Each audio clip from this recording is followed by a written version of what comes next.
Have you heard about Anchor? It's the easiest way to make a podcast, and it's the way I'm making my podcast right now. And it's free. They have creation tools that allow you to record and edit your podcast right from your phone or your computer. And Anchor is going to distribute your podcast to all the major important places you would ever want, like Spotify and Apple and so many more places. And you can make money from your podcast with no minimum listenership. It's everything that you need to make a podcast all in one place. I love it. It's so simple. So download the free Anchor app or go to anchor.fm to get started.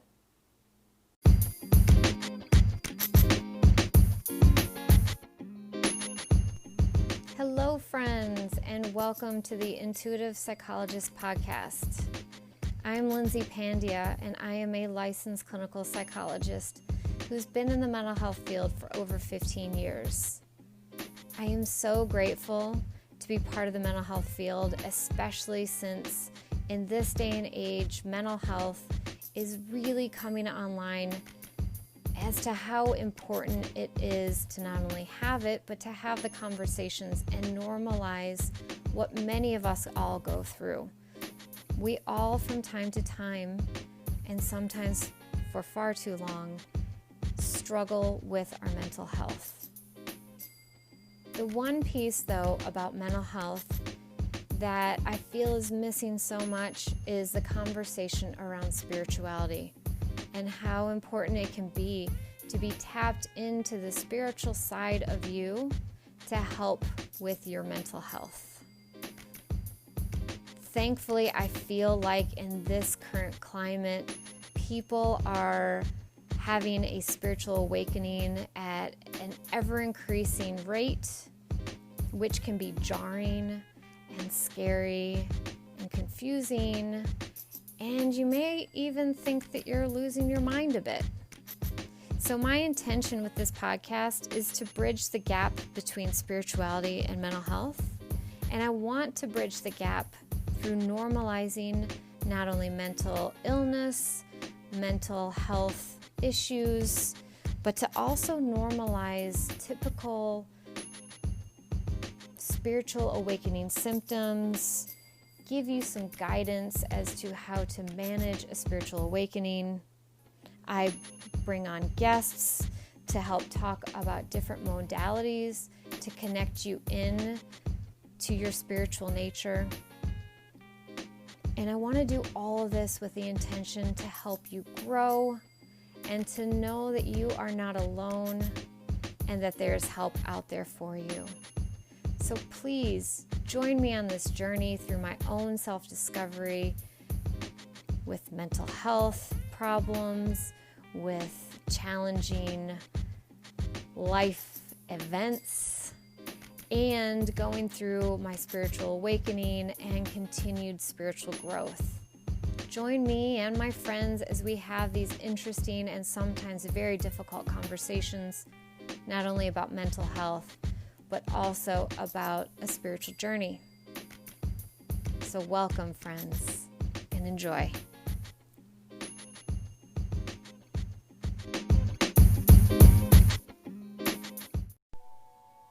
Hello, my friends. We're back here on the Intuitive Psychologist podcast. So last week we talked about what it is to feel powerless. And so today I want to pick up that conversation, but now talk about stepping into your own personal power. I think that this topic is so important, especially right now. It's a topic that's been coming up in my meditations, in my personal practice with clients.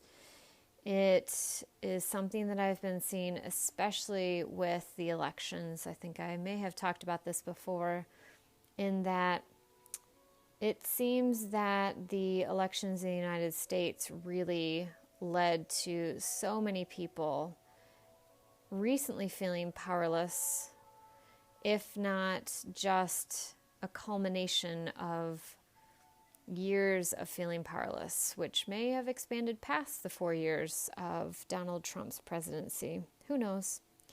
Each person has their own individual experience with feeling powerless, but we have all from time to time felt powerless. And as you have heard me reference time and time and time, and probably times to come, again and again, that much of my life has felt very powerless.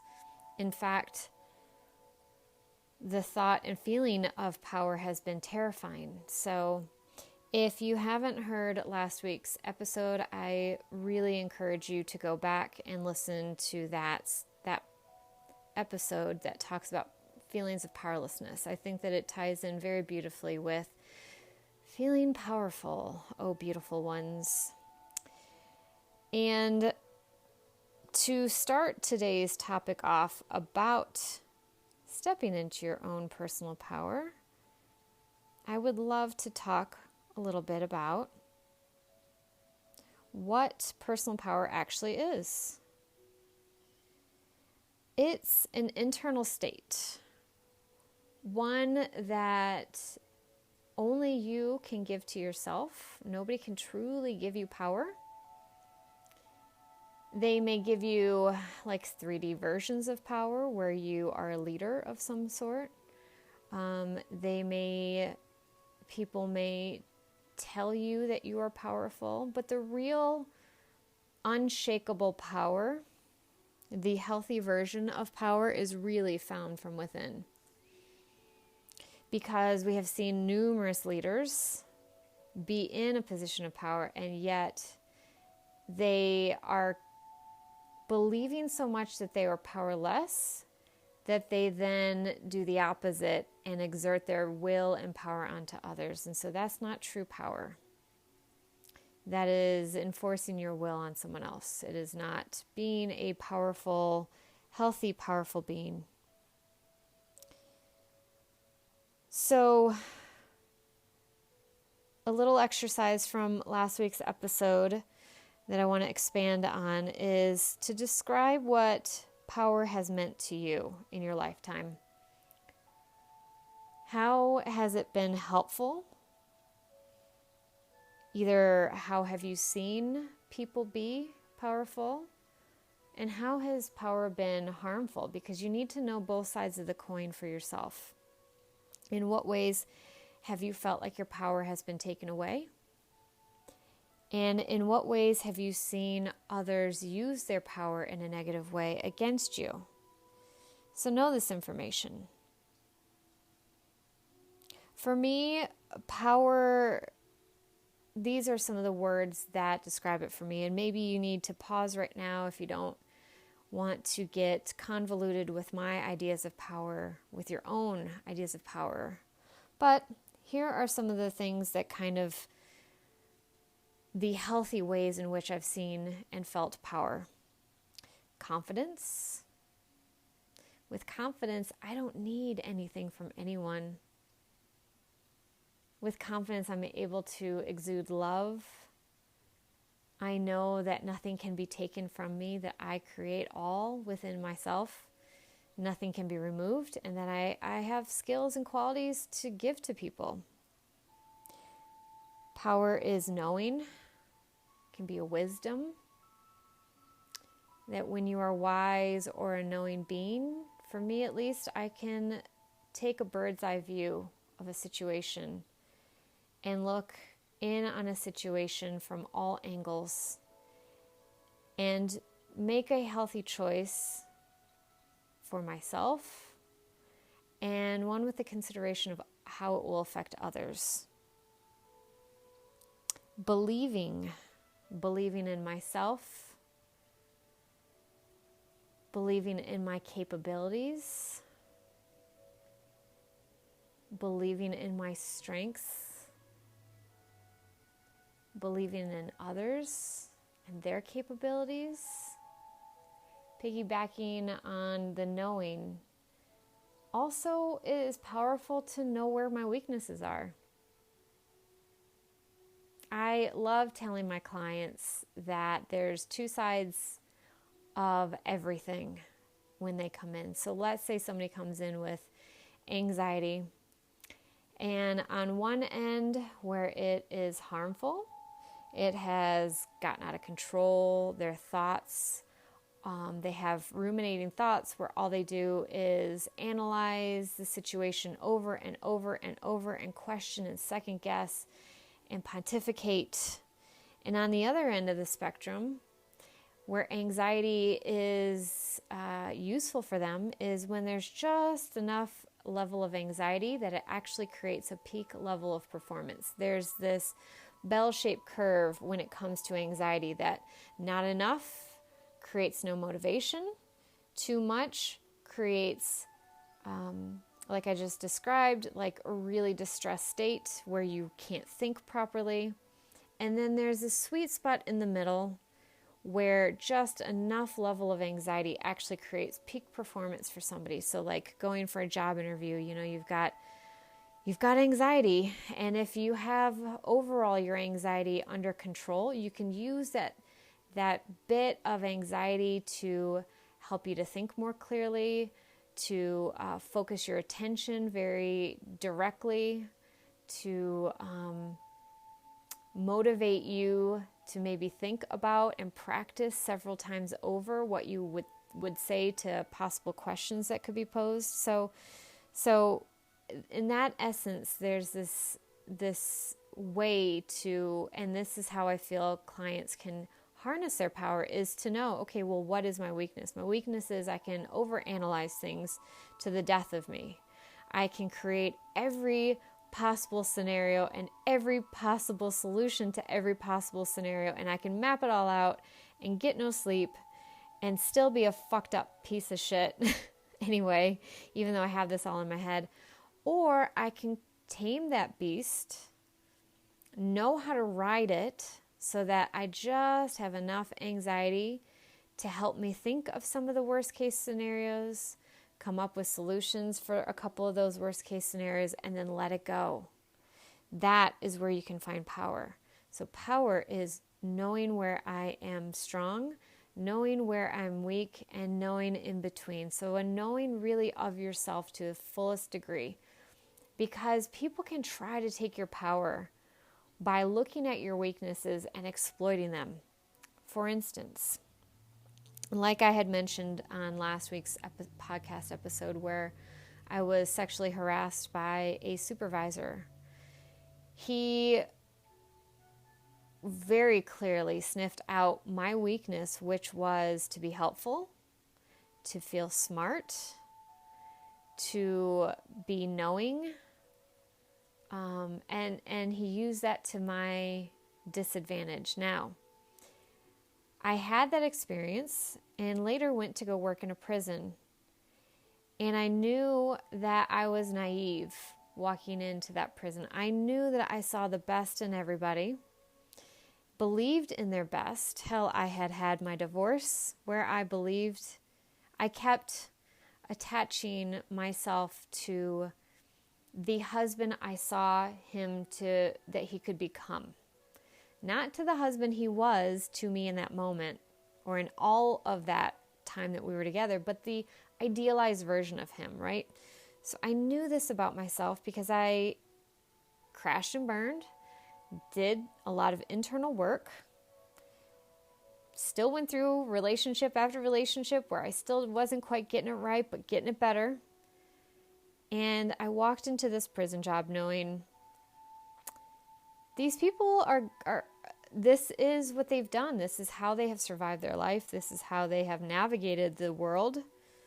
And they don't, this is their craft, is to seek out people's weaknesses and know how to exploit them.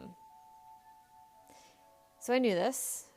I decided conscientiously that to combat that weakness within myself, that I would, we have a choice as therapists in the prison system in California and probably across the nation, but who knows.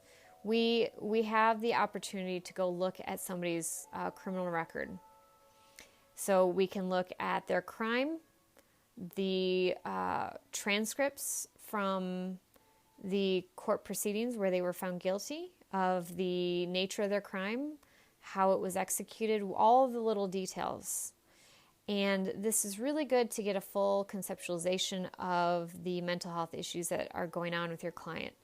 Some of my colleagues didn't want to know that. They wanted to walk in with a blank slate. When they met their client, they didn't want to be tainted by a lot of this information, which would then make them judge the inmate patients is what we call them.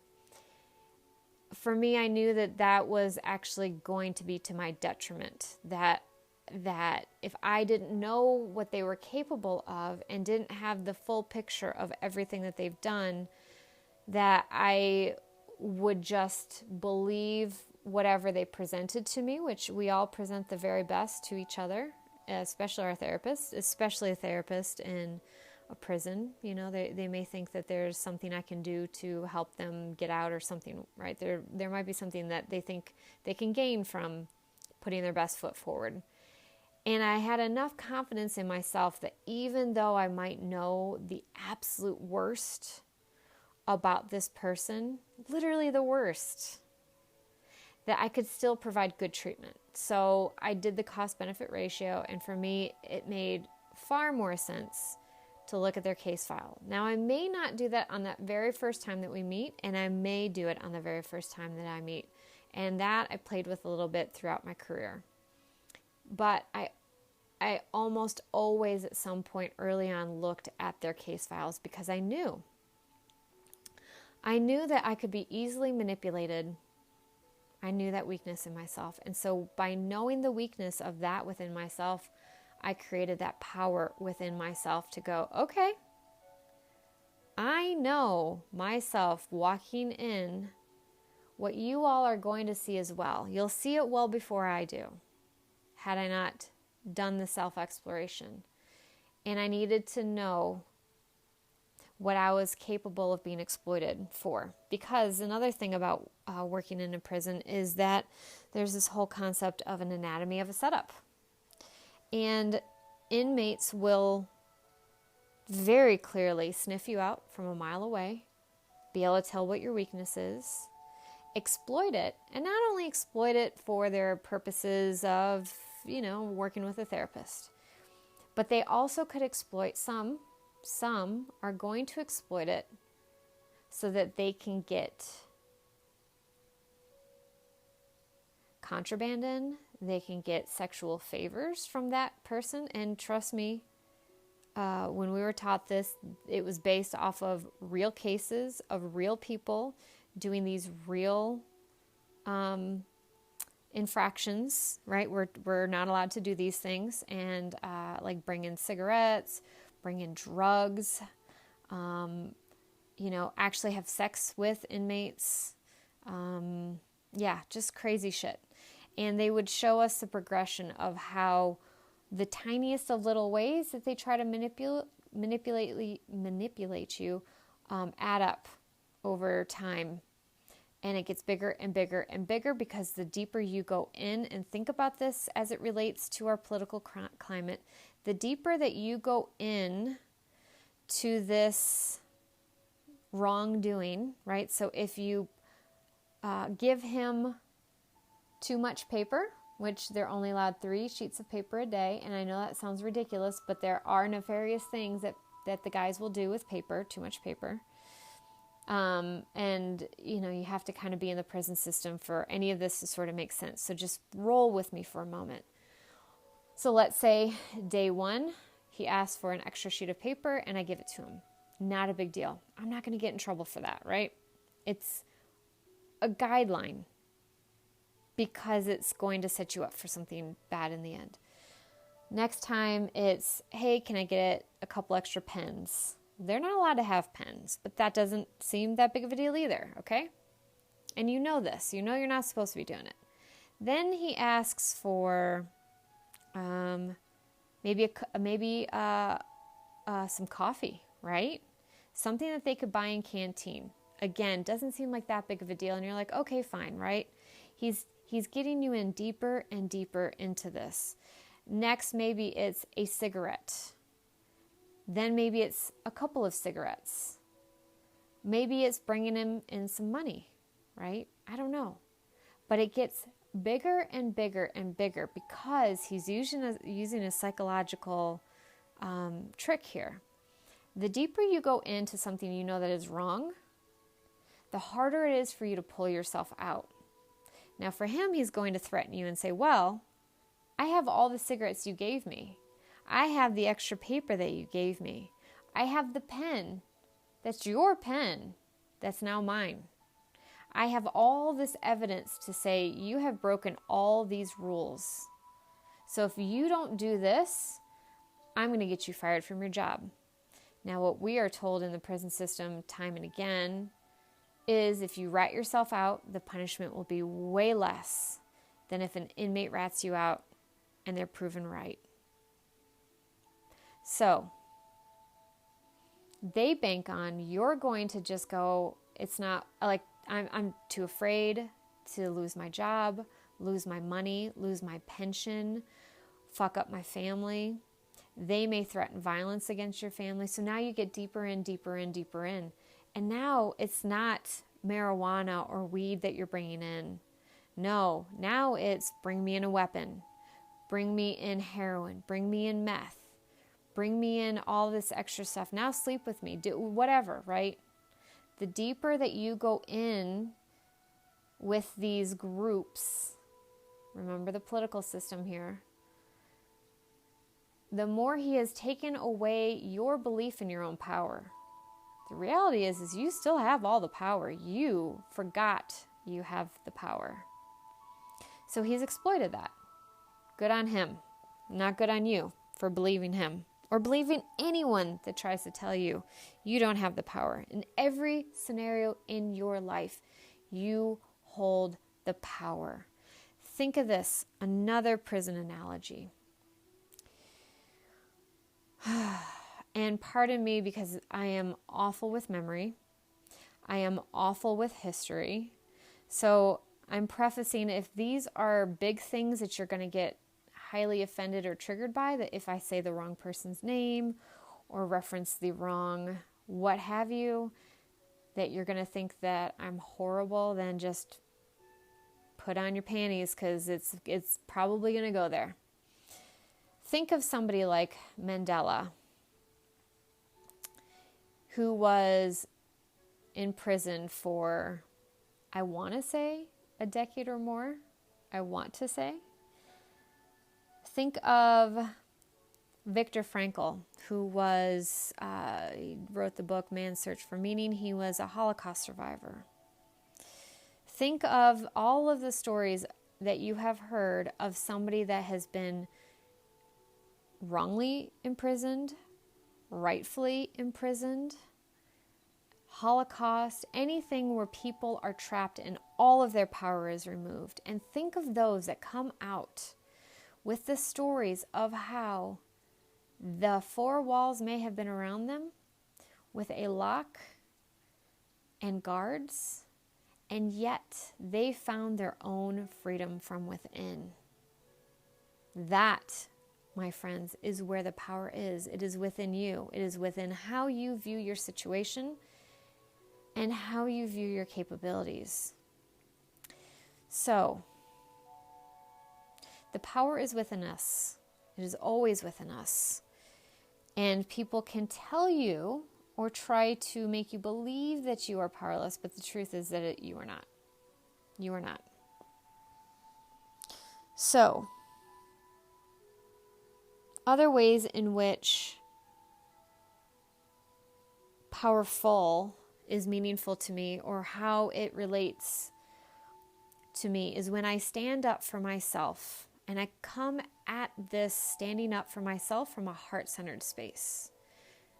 Kind of like I talked about in last week's episode of the psychologist that I worked for, that I was not willing to compromise my integrity and my morals to be part of her behavior that was emotionally damaging coworkers and going against our ethics and morals and integrity as a budding psychologist, not to get my end goal met of get my hours completed so that I could move on and graduate as a psychologist.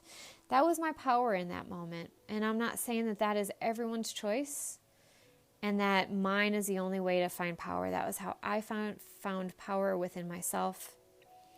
And afterwards, after I decompressed, I felt really good and powerful because I stood up for what I believed in. And not just stood up for what I believed in, but I stood up so high to say, I am willing to take a consequence, but I am not willing to be part of this system that is beyond everything that I believe in. And that felt really good in that moment. It still does to this day. A long time afterwards, and still the fact that I stood up and spoke my heart in that moment and told her, I could have just quit and never told her why. But I told her why I was quitting. And it wasn't me putting her down, but it also wasn't me accepting her bullshit excuses either. Because she tried to defend herself and give rationalizations for what she had done. And I said, no, that's not okay. That's not okay what you did and why you're saying you did it. These things are a hard no. There is no gray on these. And so I stood up. Now, when it comes to my power, I've been able to find my power when standing up for others far more than when standing up for myself. But that is where the internal work has been coming lately. That is where I've been feeling inspired lately, is to do that work within myself. And the more that I felt scared by the thought of me being a powerful person or a leader of some sort, the more that frightened me, the more I realized, okay, I have to do this and look at why. So standing up for myself is the new one, but standing up for others was a way in which I felt powerful and always came from a loving space, which I definitely can say I'm proud of that I don't generally put people down when I'm upset.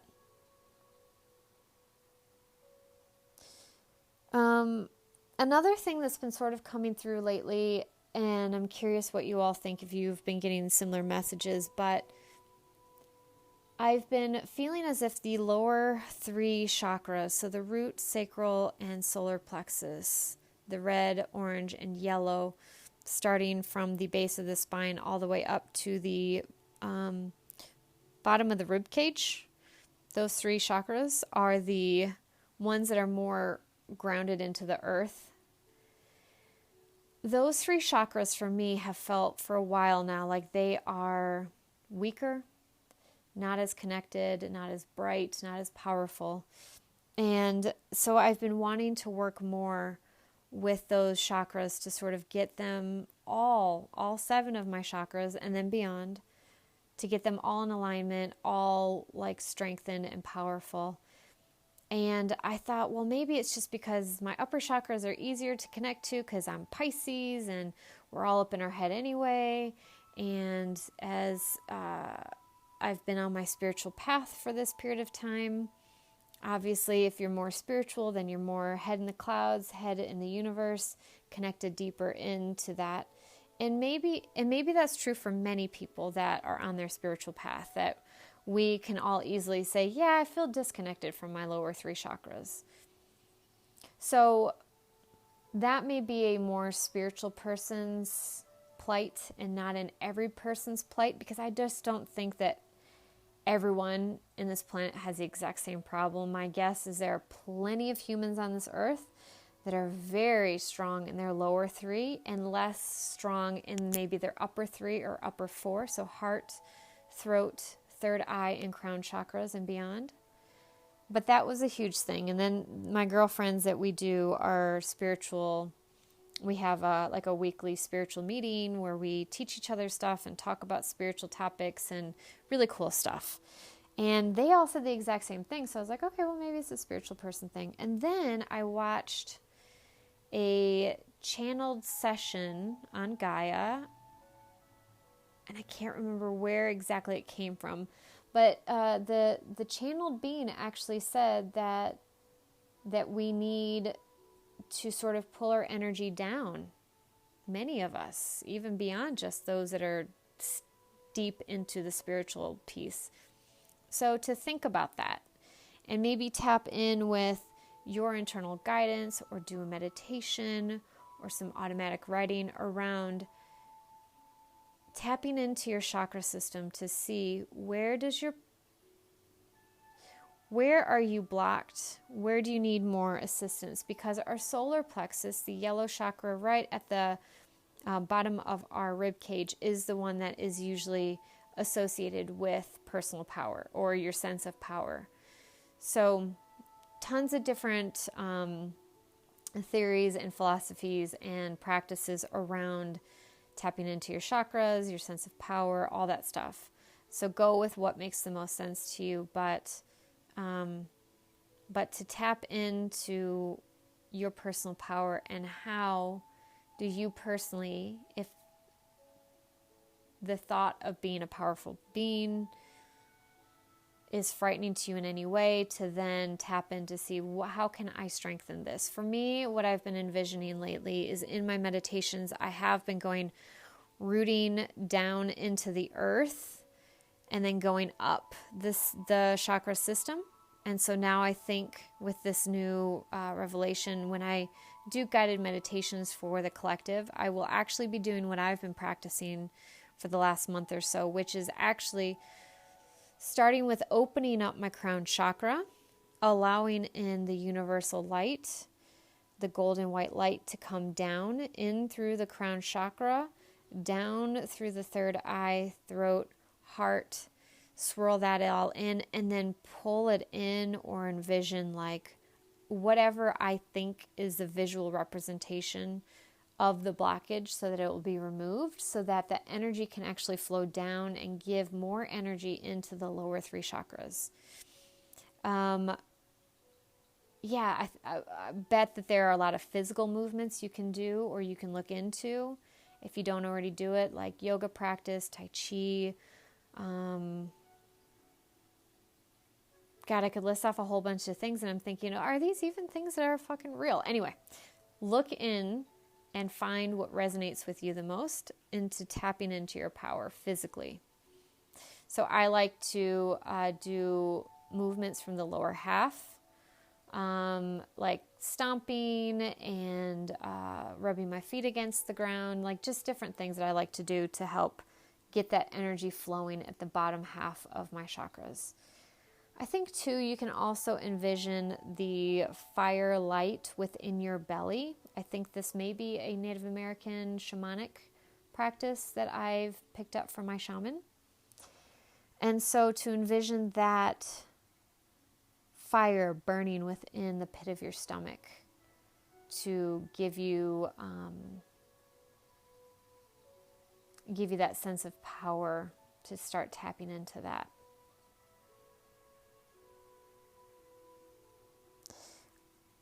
So I want to make a kind of controversial statement.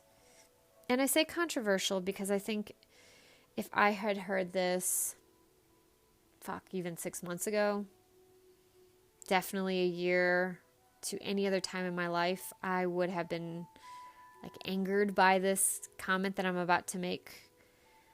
So I understand if what I'm about to say pisses you off, get you angry, but I hope that if it does, that fire within you that gives you power is ignited. That if you get angry with me at what I'm about to say, that it actually ignites you to tap into your personal power deeper. But I think that it's important to ask. And ask yourself, where in my life have I felt like a victim? Where in my life have I played the victim role? And this isn't to say that people are not fucked over by fucked up systems, especially within America. We have systems that are set up, legitimately set up against groups of people. Races, cultures, genders, non-binary genders, transgenders, LGBTQ+. We have all these systems that are in place to disempower pretty much anyone but straight white males. Sorry, y'all. But that's the fucking truth. So that question isn't to take away from those hard fucking truths, nor is it anyway taken away when people are physically assaulted, sexually assaulted, and emotionally abused. All of those are fucking real. And it's not to say that we don't need to step into that victimization role and play that narrative out and feel it. I really love doing this for myself and recommending it to my clients, and those that have actually done it agree with me that this fucking helps. So I hope this helps you too. When we are in an emotional state, especially when we feel like somebody is taking away our power, go there. You are the victim. Look at every way in which you are victimized by society, by your family, by your friends, by your boss, by your coworkers, by the environment, by your animals, whatever. You're a fucking victim. Own that shit and feel it. Step into your victim role and feel it. Be it. Be one with it. Amp it up to the 10th degree. You know why? Sometimes we need to throw ourselves a pity fucking party. And we need to play it out. And we need to amplify it so that way we can move through that victim feeling back into being powerful. I may have told this story before, but I'm going to tell it again if I have already told it on the podcast. I know I use this frequently with my clients, so sometimes I forget what have I said on the podcast, what have I said to my clients, blah, blah, blah. Actually, I'm going to do 2 stories. So the first one, I graduated with my doctorate degree, could not find a fucking job, couldn't find a paying job because pretty much it's not impossible. It's very difficult for an unlicensed psychologist to get a job. It's very difficult for any therapist really to get a job without a license. But how do you get a license? You have to have 2,000 hours, or is it 1,500? I think it's 1,500 hours after your doctorate level degree has been obtained to be able to be eligible for your license. So that means you are pretty much in a powerless role. And I was. And so I looked for a job and it didn't come. And I needed money and it wasn't coming. And I was getting really discouraged by this. So I did 2 things. I simultaneously looked and applied for every therapist job I can imagine, whether it paid shit or great. I applied, I put myself out there, I networked, I cold called, I did all of it. I also knew that I had a skill that I didn't want to use but needed to fall back on for financial reasons. So I looked for every job I could in my area for customer service. I used to be a waitress, so I knew, okay, I'll do both at the same time, whatever shakes out first. But I'm going to try not to stop getting that psychology one because I had a shit ton of debt. So I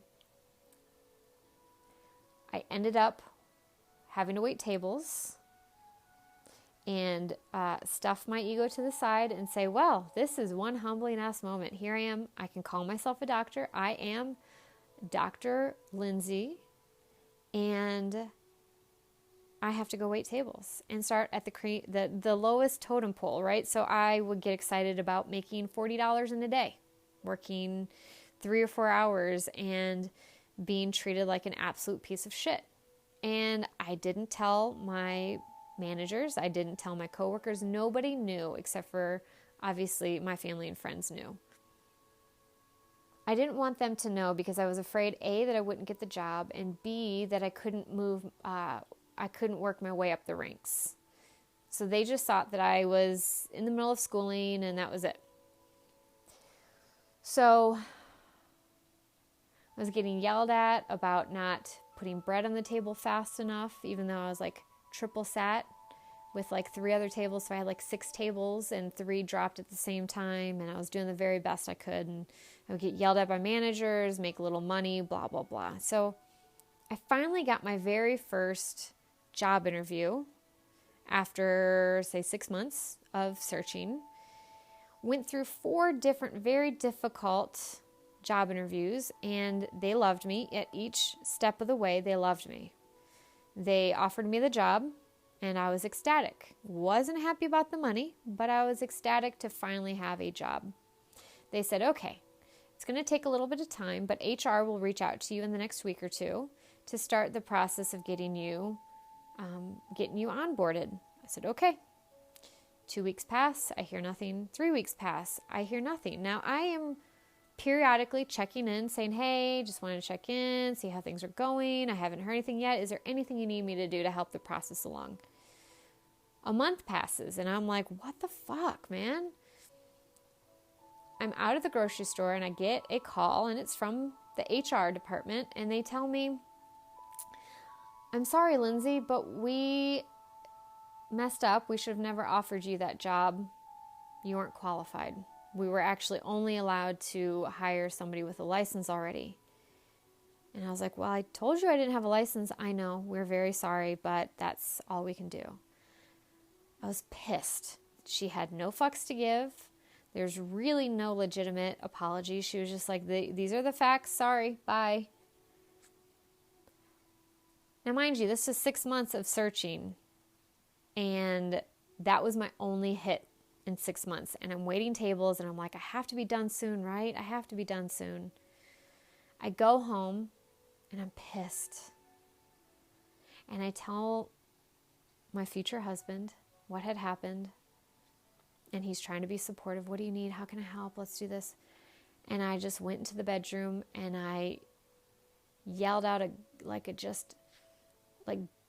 gut-wrenching yell, scream, just let it all out, like, right? And I'm pounding my fists on the bed, and I'm screaming and yelling and crying, and I'm just throwing myself the biggest pity party because now I'm the victim of this circumstance. I am the victim. How dare they? And this is never going to change. I'm just going to be a waitress for the rest of my life.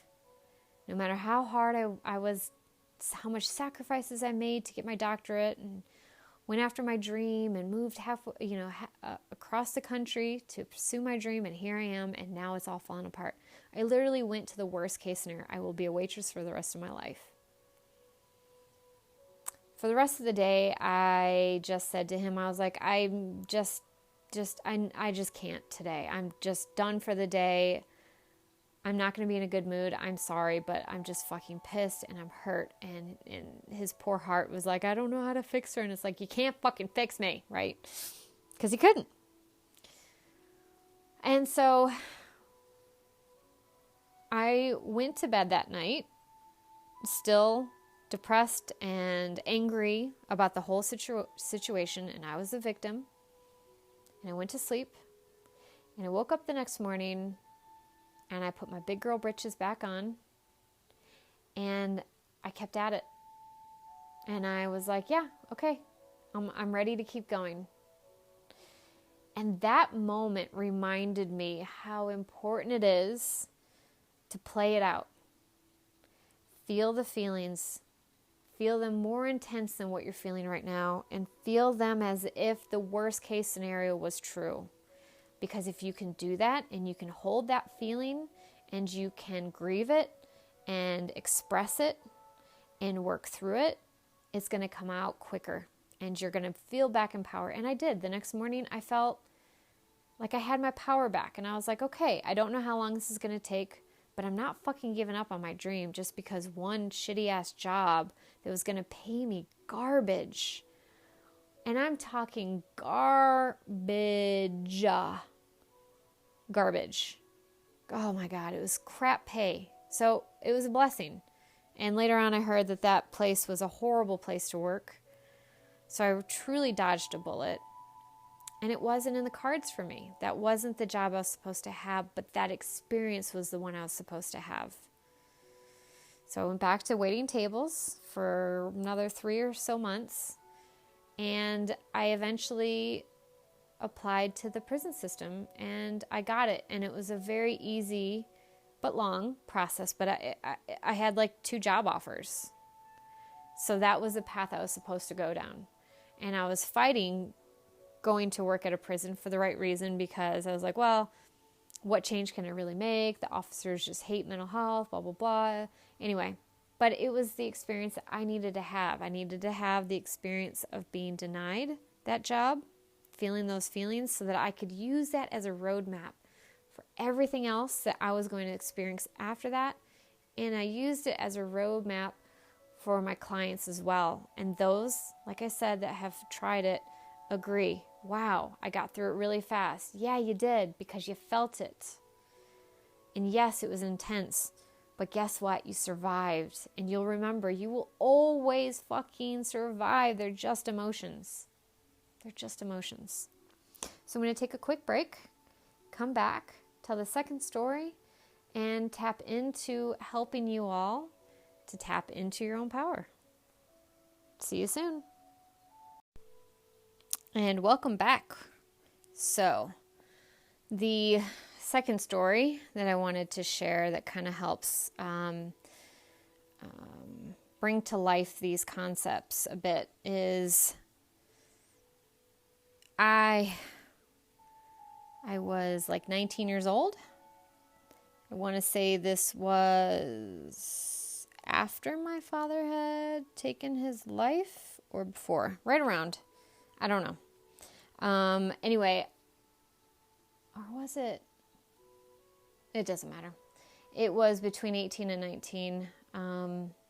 Actually between, I want to say, around either 18 or 19, all the way to about 20 years old. I had my lung collapse 3 times. The first time, I had no idea what the fuck was going on. I was home from college on, I think, Thanksgiving break or Christmas break, one of the two. And the night before I flew back to college, I woke up in the middle of the night with a very odd sensation, heart pounding. My boyfriend at the time had woken my mother up because it was so startling. And I couldn't describe to you right now what it was that I felt at that time. It was so fucking long ago. Like 20, God, yeah, over 20 years ago. And I didn't know what happened, but it eventually went away.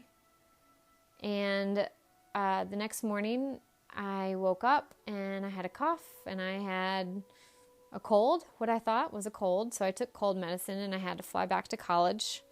And on the entire flight, I was coughing, couldn't control it. No matter how much cold medicine I took, the cough wouldn't go away. Then I want to say the next day was when I had class. So like, let's say I flew in on a Sunday, I had class on Monday. Got up in the morning, went to walk across campus to my first class, and literally collapsed in the middle of the campus. And couldn't breathe and was crawling to the building where I had class. And I felt ridiculous. I felt like I was exaggerating. I felt like I was being, pardon my French, but this is how I felt in the moment. I felt like I was being a pussy, that I was weak and overly dramatic. These are just a snippet of the fucked up shit that goes through my head. So yeah. So I crawled halfway. So like if I made it halfway before collapsing, then I crawled the next quarter, and I slowly then walked the final bit because I was like, stop being a bitch and fucking stand up, and you're being dramatic. That's what I kept saying to myself. You're being dramatic. Stop being dramatic. And so I got there, and my friend who took the same class as I did was like, hey, what's up? And I'm like, something's wrong.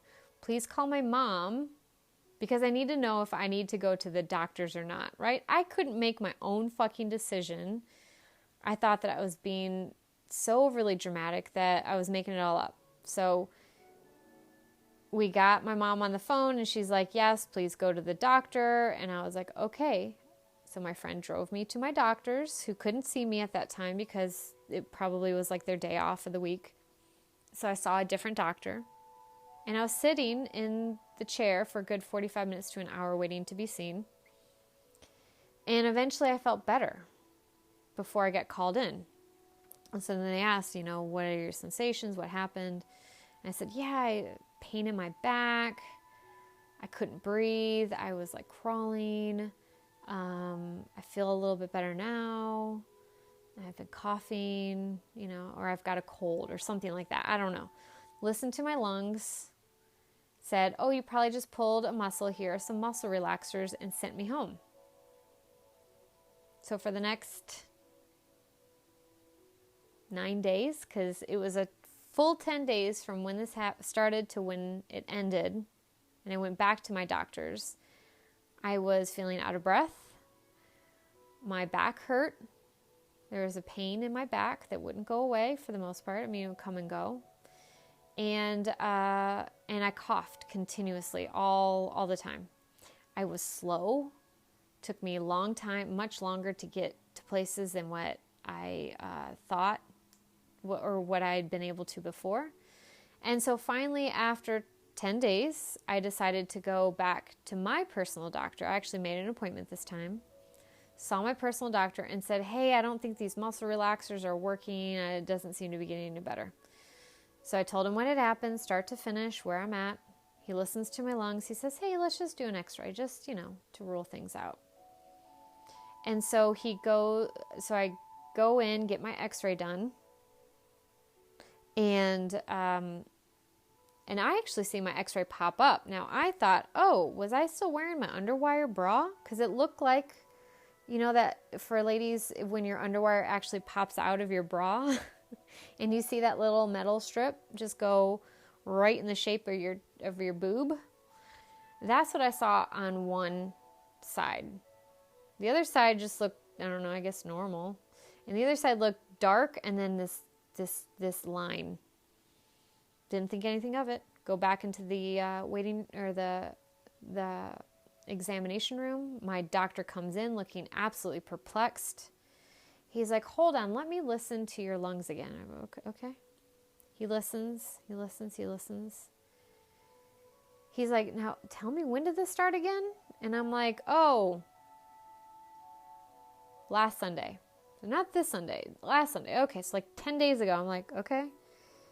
He said, your lung is collapsed and only 10% of it is working right now. He said, now I can understand why that first doctor missed it, because I'm petite. And so when I breathed in, he was thinking he was hearing my left lung that had collapsed. He was thinking that when he was listening on my left lung, that he was hearing the in and out of my left lung, but he was actually hearing the in and out of my right lung. It wasn't working. And he told me, you need to be in an emergency room right now and get surgery or get a chest tube put in. And you shouldn't drive yourself, which I was like, okay, cool. So I'm going to drive myself. Because he's like, we need to get an ambulance over to the hospital. And I'm like, cool. How much is that going to cost? He's like, $500. And I was like, so I hear you saying that I'm going to drive myself. And he's like, you could have somebody drive you. I was like, so what I hear you saying is I'm going to drive myself. He's like, okay, I don't think that that's smart. And I'm like, bitch, it's been 10 days. What the fuck's going to happen now? But anyway, I didn't say that to him because that's not how I actually talk to people. But the comedic part of my brain, that's what I'm saying. So anyway, he told me that in all actuality, my lung collapse was so bad that it very easily could have collapsed my other lung. It could have put so much pressure on my heart that it made my heart stop functioning correctly. So in essence, it really should have killed me, and it didn't. And at first it didn't hit me, because you know how like shock, you're like, okay, cool. So what you're saying is, I guess I didn't make this up. And then it hit me like, oh my God, like I really could have fucking died. Then I got angry at the woman that didn't fucking give me an x-ray when I said I couldn't breathe. Simple protocol should have been give her an x-ray. But anyway, I go get my chest tube, which if anyone has had a chest tube, it is the most painful thing ever. They do not put you out for it. They give you local anesthetic around that area of your body. They slice you through your ribs, and then they feed a tube into your chest. And painful as fuck. Now, I was in the hospital for, I want to say, a week. When that was back in the day when you actually could stay in a hospital for a week for full recovery. I guess that night, something had happened. They had woken me up because my vitals were all wackadoodle. I don't know what happened. I wasn't conscious for it. And the following day, my mom flew in, which was great. She was there with me the rest of the week. And for recovery, I want to say a week or so after, which was forever grateful to her for that. And I was in an enormous amount of pain for quite some time, but I refused pain meds after, the only pain, I think Demerol was the pain med that they used. And when they tried to switch me over to Loratabs, I was like, ugh, this makes me nauseous. It doesn't even take my pain away. Like, I don't even want to fucking bother. And they're like, okay, there's nothing then. And I was like, all right, cool. Then I guess there's nothing then. So when I was recovering after the hospital, I had no pain meds except for ibuprofen. So I was in a lot of pain. And I'm stoic, so I can suffer through a lot of pain.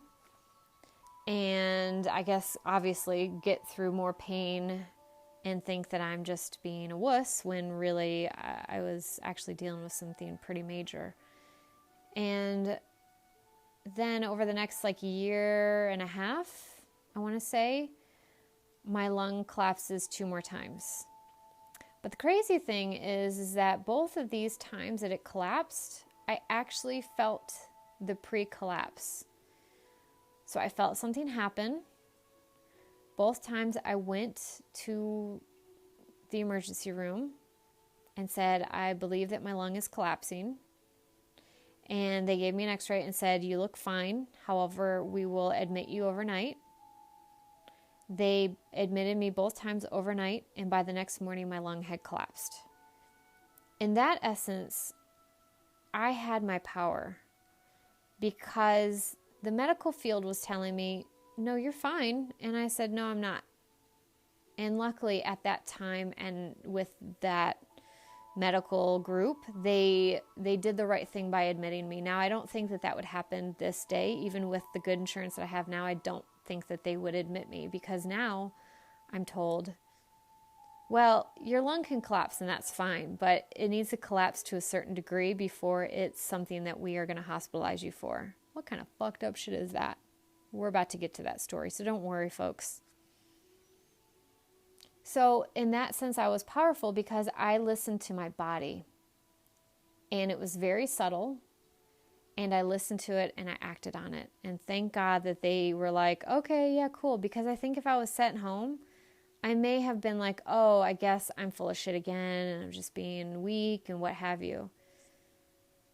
Third lung collapse, they actually ended up doing surgery on that lung to repair it and staple it. And they do this horrible thing where they get medical grade sandpaper and scrape your rib cage so that it like creates its own sort of glue so that your lung lining or whatever you would call it actually attaches back to the rib. And so that was fun. Anyway, same thing, no meds, same problem. Give me Demerol, and after the Demerol is over, I don't want anything because nothing's going to work. What is it? 15 years later? More than that. No problems. None whatsoever. Life is fine. I do a couple of mini triathlons. I'm getting in great physical health and just started working at the prison for a little bit. And then all of a sudden, I wake up at 4 a.m. for my typical start of my workday. You know, I don't work at 4 a.m. I get up at 4 a.m. so I can drive an hour and a half to my job and work for 10 hours and drive an hour and a half back 4 times a week. So it's a little stressful on top of working at a prison. Anyway, I wake up at 4 a.m. and I'm getting ready and I feel this sharp pain. This time on my right side. No. Yes, on my right side. Sorry, folks. And it feels weird. And then all of a sudden I get the crinkles, which is my biggest sign that my lung has collapsed, is that when I breathe in, it goes pop, pop, pop, pop, pop, pop, pop. And I'm like, oh shit. Pain's getting more intense. The lung noises are coming on more and more. And I call one of the people in our lives who's a nurse. Luckily, she was awake. And I said, hey, any chance you could come over and check me out? I think my lung may be collapsing. And she did, which I'm ever grateful for. And in typical nursing style, she listens to my lungs and says, yeah, let's just take you in to get looked at. And I'm like, now in my head, I'm thinking, I know what you're saying. I'm not stupid. So anyway, but she was kind and didn't want to alarm me and just said, yeah, let's just take you in and get you checked out. And sure enough, my lung has collapsed. Different lung this time. And they do a different technique this time, and it's like a smaller chest tube, but God forbid, like the woman, I swear to God, it takes her at least 3 tries to put in this chest tube while I'm awake with, again, local anesthesia, which doesn't do a whole lot, and some pain meds, which does very little when you're trying to go through the ribs and you're puncturing through flesh and then muscle and then deeper layers of muscle all the way in to get to the lung. And I'm awake for this. And the poor nurse, different lady, I'm like vice gripping her hand because this is happening. And I'm like, and then she's like, oh, sorry, I didn't quite hit it. I need to do it again. Are you fucking kidding me? And then she does it again. Doesn't quite get it. Has to do it a third fucking time. And I'm like squeezing this poor nurse's hand. And I'm like, I'm so sorry. I owe you flowers for this. And she's like, honey, it's okay. So I want to say a week goes by and they finally take it out and it won't quite fully reinflate. And it won't fully reinflate for, I want to say, about a month. And the surgeon that I had been consulting with was like, I think we need to do surgery because it's not going to reinflate on its own. And I was working and they were like, I don't know why you're working. Well, okay. 1 or 2 people were like, I don't know why you're working. Definitely not my bosses. Were not like, hey, why are you working with your lung collapse? But I worked and it doesn't matter. I was working and I would often get winded at work where I would just walk, 50, 100 feet and get tired and need to sit down before I walked further to give therapy to inmates who I wasn't about to tell what was going on because I can be exploited and I'm just trying to do my job and do the best at it and I'm getting winded as I talk and all this stuff. So I get surgery Two months of recovery, very painful. Then 2 months where I'm back at work.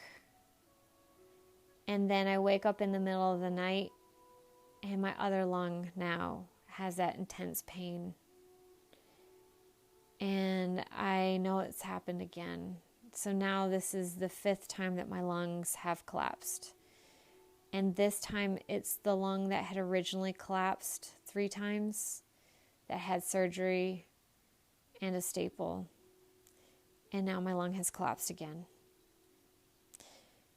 And during this process, I find out that, like, I will never be a fighter pilot. Okay, wasn't a dream of mine anyway, but I can never go scuba diving because I can't have those intense changes in the pressure. And so both of those activities would be that. Everything else I'm allowed to do in my life. There's no restrictions. But what I realized, and I can't remember if it was my first collapse the second time around or the second collapse the second time around, where, again, I felt powerless. I felt really powerless, that no matter how healthy I am, this can happen. And folks, it could still happen. My lung can collapse as we speak right now. There's no rhyme. There is no reason. There is nothing I can do to prevent it. There is nothing I can do to stop it.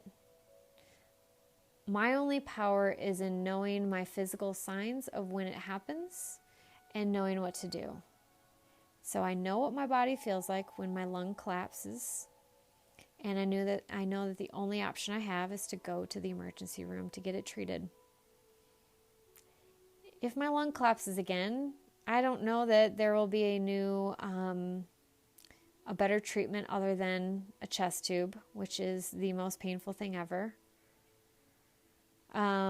which you are conscious for. I was like, I don't know if I should have children, because how is that going to press up against my lungs, and is this going to be a problem? Like, I went through it all. I went through all of the ways in which this can completely remove all of my power from me, because I don't have control over this. It will either happen or it won't. And I can either sit here and wait for the day to happen and not live my life, or I live my life and it could still happen. So, over time I threw my pity parties. It wasn't quite to the fullest, like one big pity party and I'm over it, but it was kind of like that. It wasn't very far from that. And I just said, I'm not going to not live my life. That's not an option. So I will live my life and just know that the power lies within knowing those two things, what it feels like in my body and what I know I need to do. And that's it. And I have chronic pain because of it. On my right side, that pain has never gone away. And it likely will never go away. I've done physical therapy, all different types of medication. There is one medication, actually 2. There are 2 medications that help to reduce the pain, but it never goes away. So all it is takes the edge off. I found that when I'm not stressed, that the pain is significantly reduced. And when I am under stress, the pain is significantly enhanced. And I, for a long time, thought that I was the cause of my pain. But the reality is finally, like, it was described to me as when you're under stress, it's like your entire physical system is on high alert, because the stress says you're in danger. And so all of your physical sensations are heightened. And that's why pain is perceived higher when you're under stress. And I was like, oh, cool. Because I was thinking somatic symptoms, that I'm just creating this pain in my head. And I was like, no, that was helpful, because I felt powerless again in that moment. So that is my current reality as it relates to physical situations. Now, I was also disempowered because for a bit of time, I couldn't run. I couldn't even jog. And granted, that I went from doing 2 mini triathlons and really finding a love of running to now I can't run because it's so painful. And it would like put me out for a week when I just tried to I'm talking like an Oprah walk, folks. Y'all remember that shit? An Oprah walk, that fast-paced, dorky-ass looking shit? That's what I tried. Not even like, pounding the ground or anything. It was that. And that was too much for me. It was like a whole week where I was in significant pain. So I was like, well, fuck that. Tried that like 2 or 3 times. I was like, done with running. I guess I'll never run again. Then I was avid yoga person, and I did a couple of twisting moves, and again caused myself significant pain for like half of a week to a week. After doing that like 2 or 3 times, I said no more yoga, and I got out of the physical game. I just stopped working out. I stopped doing anything but like walking, pretty much. I was too afraid to lift weights, like anything. It was just like, nope, it's all done. It's all done. And then eventually, a couple years later, I just decided, okay, I want to try again to jog, and I want to do yoga, and I just won't twist. And I'm back into running, glad to say. And it doesn't cause me added pain anymore. I think that I've healed enough now that like I'm not causing little tears. And I'm sure that the physical therapy was a huge help to that as well. So I'm back to running. I'm back to doing yoga. I'm even back to twisting, folks. The biggest significant change as it relates to my pain is that I left the prison job, which was causing me undue amounts of stress. So think about that. If you have any physical symptoms, that maybe a lot of it is intensified through stress. So even more reason to really have a handle on your stress.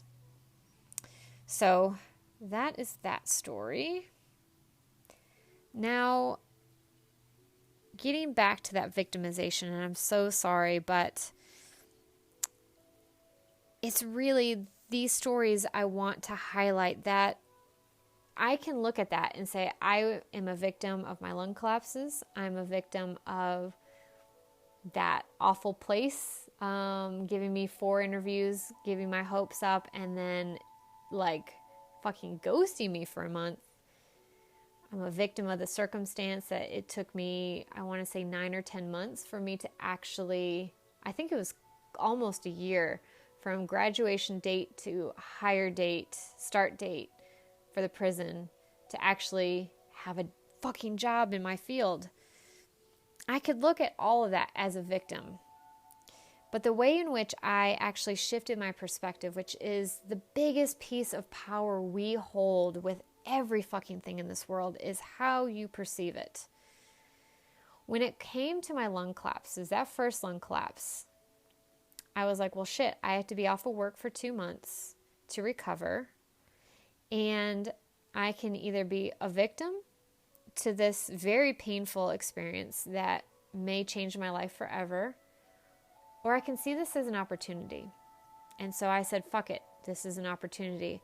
I'm going to take these 2 months and I'm off of work, and I'm going to study hardcore for my license, because I was done with accruing all my hours after my doctorate, and I just needed to study for the test, prepare for the test, and then take the test. The big one, the EPPP for any of my psychologists out there. It is a motherfucker.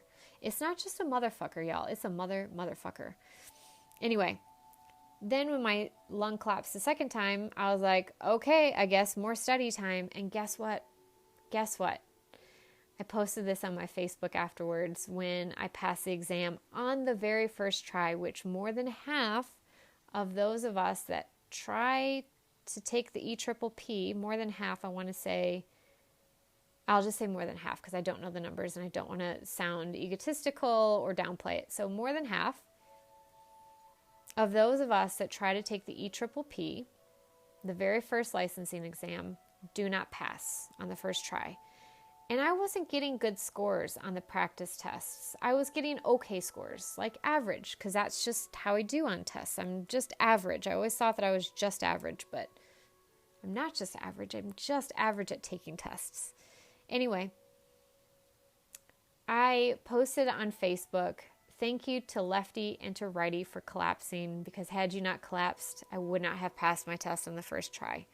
Because I know that one of the biggest hurdles that we have as psychologists to get licensed is juggling work, home life, and studying, because it takes a lot of effort to do this. And because I had technically 4 months off of work, now I suffered financially, but I had 4 months off of work and in a lot of pain, but I had nothing but time.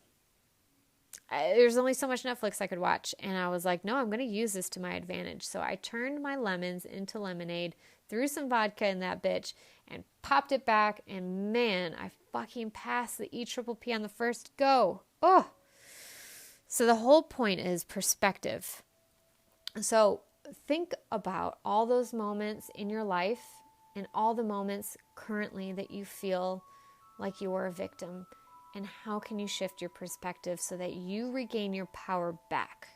Remember, your power is an internal state. No one can take that from you.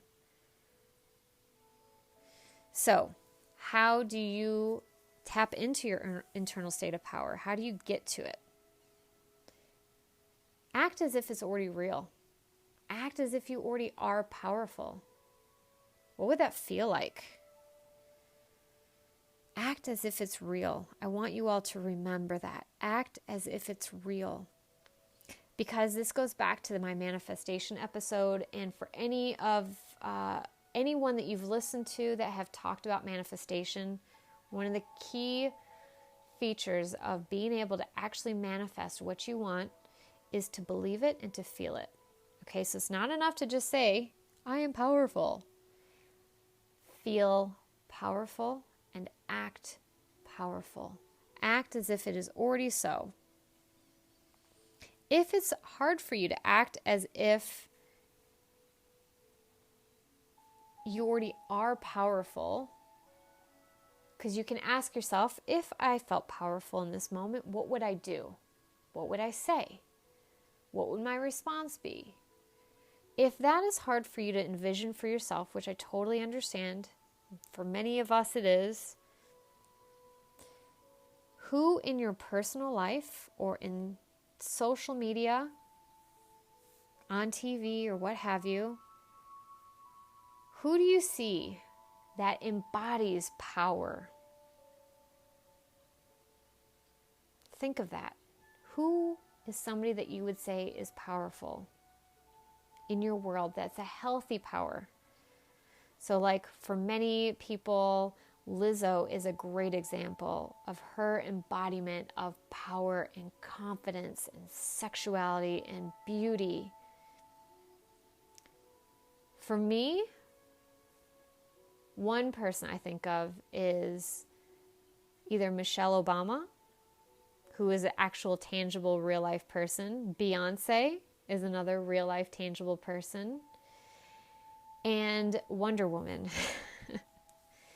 And I really love the new Wonder Woman movie because the Amazon beauty that she is. She was funny. She was loving. She could kick some motherfucking ass.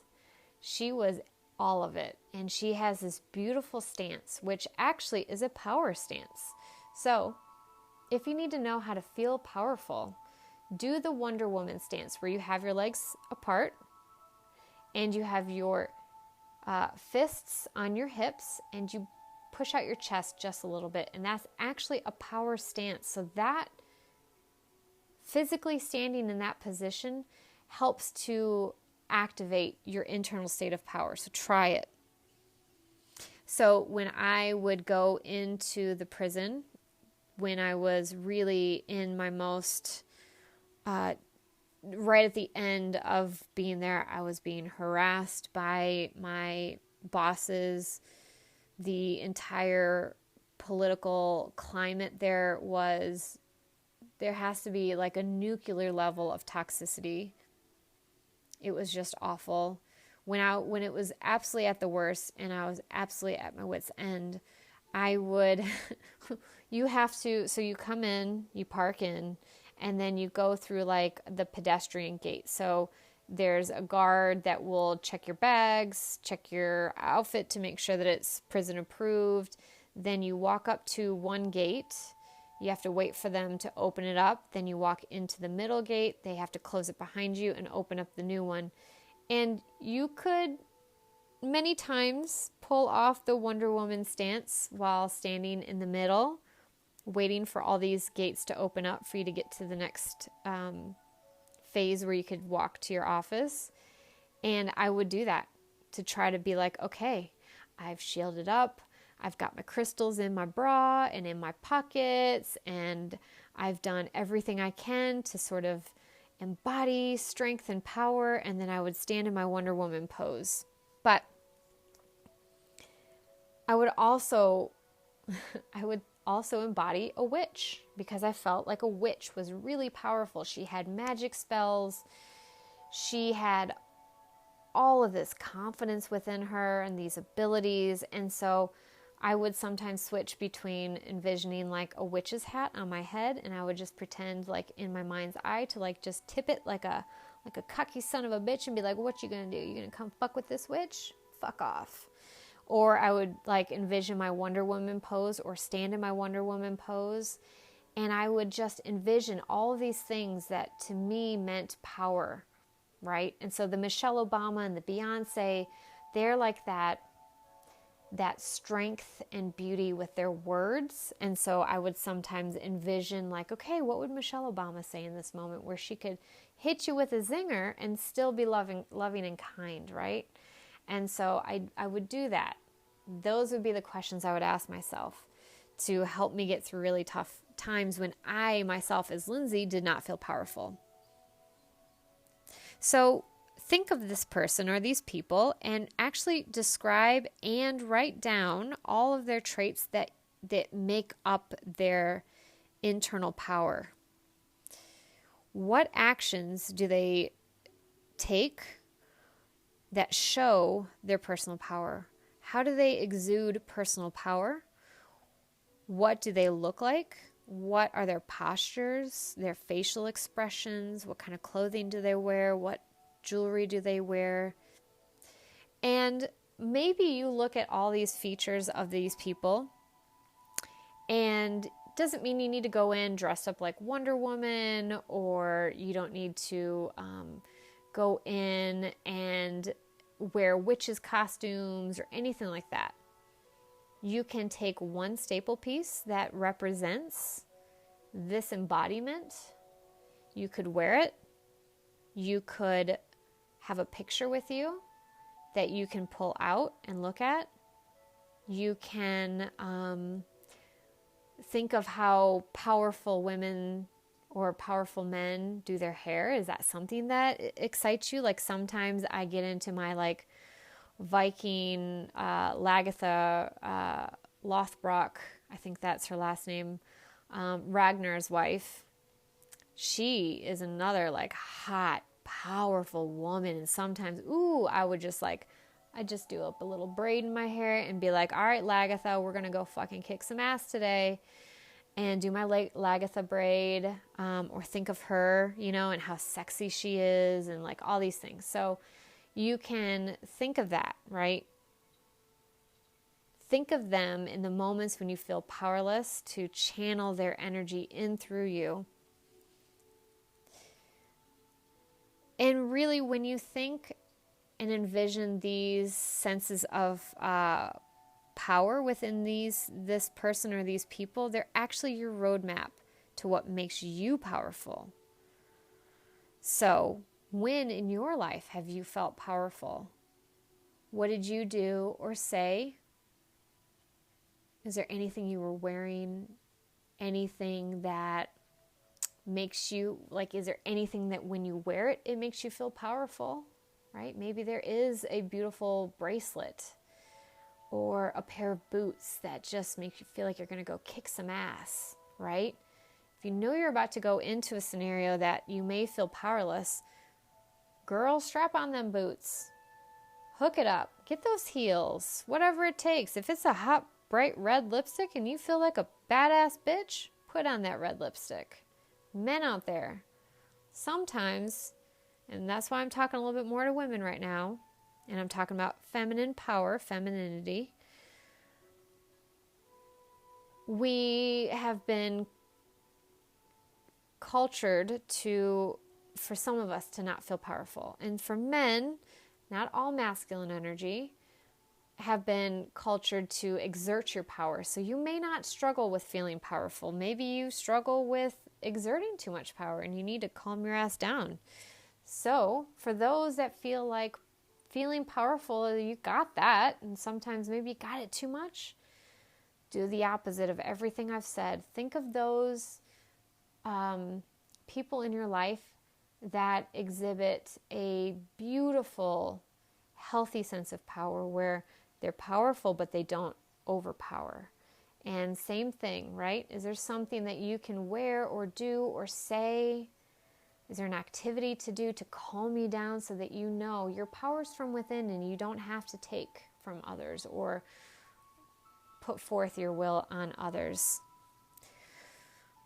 So, hopefully that was helpful and brought some clarity into how to step into your personal power. We all have it. We all can tap into it. And the healthy version of power comes from within, does not overpower others. It empowers yourself, which then empowers others. So with that, I say thank you so very much for your time today. I truly appreciate it. I truly appreciate all who listen and interact with my social media accounts. I love you all so much. Please reach out and either email me at, I think it's intuitive.psych.111@gmail.com, or go on my Instagram, The Intuitive Psychologist 111, all _ at Instagram, and drop me a line. My husband and I are periodically going to be doing intentional meditations for a little bit. And in these intentional meditations, we want to just add our intentional energy to whatever you're trying to manifest. If you have a prayer that needs to be answered, if you need help manifesting something, if you have a need, please let us know. We will add you in to our growing list of items and people that have reached out. Please let go of your ego. If you are in need, there's no reason not to reach out. We are happy to do this. The more, the merrier. Trust me, we have plenty of time to add more and more into our intentional meditations. We're really loving this. This is bringing us joy to just give to others that, we just love to give. And so this is a way that we've both been called recently to give to the collective. And please, we would love to help you in any way. And guess what? To be honest, you might as well just be specific, because right now we're sending y'all love anyway. We have included in our intentional meditations, I've been adding verbiage that all of you that are too shy, feel like you shouldn't ask for anything or be a bother or what have you. I just ask that all of those things that you would have wanted to ask us for are added to the energy anyway. So you might as well just be specific. You guys are included anyway. We love you all so much, and look forward to having another chat next time. And I would love to say happy Thanksgiving, but the lover of Native American in me wants to say enjoy time with your family this year, and be sure to give thanks and praise for all of the abundance we all already have, and to remember our indigenous people around this world who are holding down so much wisdom and love and intention. And if we could all learn from our Indigenous people and pay so much respect to our Indigenous friends, that would be a wonderful Thanksgiving for me. Take care, and until next time. Bye.